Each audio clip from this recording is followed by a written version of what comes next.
ایک اور حدیث سماعت فرما لیں.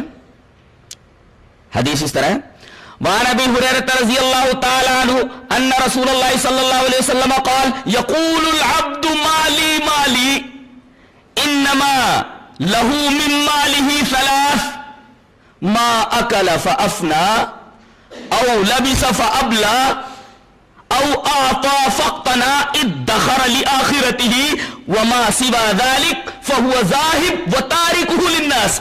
رواہ مسلم فی کتاب الزہد والرقائق. حضرت امام مسلم یہ حدیث پاک کتاب الزہد کے اندر لائیں جہاں زہد کا بیان ہے. یہ حدیث وہاں موجود ہے حضرت ابو ہریرہ سے.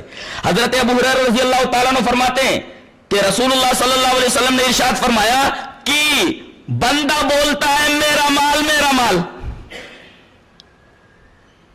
یہ میری بلڈنگ ہے، یہ میری تجوری ہے، یہ میری کار ہے، یہ میرا مال ہے، یہ میرا خزانہ ہے، یہ میرا پلاٹ ہے.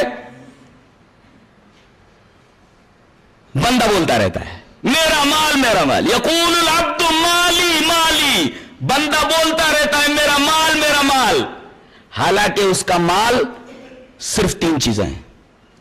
وَإِنَّمَا لَهُ مِن مَالِهِ ثَلَاث، اس کا مال تین ہی ہے. کیا؟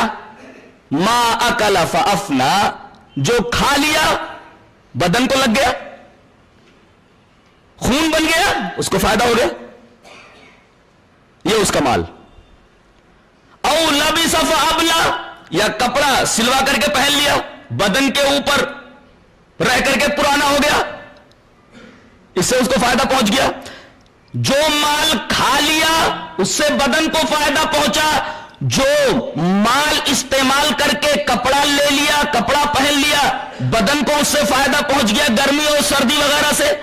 او آتا فقتنا، یا اس نے اللہ کی راہ میں دے دیا، وہ اسٹور ہو گیا. کہاں؟ نبی نے اس کی تفسیر فرمائی ادخر لآخرتی، یا راوی نے اس کی تفسیر کی ادخر لآخرتی، اللہ کی راہ میں دیا جمع ہو گیا. کہاں جمع ہو گیا؟ ادخر لآخرتہ، آخرت کے لیے اس نے ذخیرہ کر لیا. یہی تین تو اس کے مال ہیں. وما سوا ذلک، اس کے علاوہ جو اس کے پاس مال ہے، فہو ذاہب، وہ چلے جانے والا ہے، وہ تارکہ للناس، اور لوگوں کے لیے چھوڑ دینے والا ہے، لوگوں کے لیے چھوڑ کر جانے والا ہے. اب یہ جھگڑے کی جڑ ہے.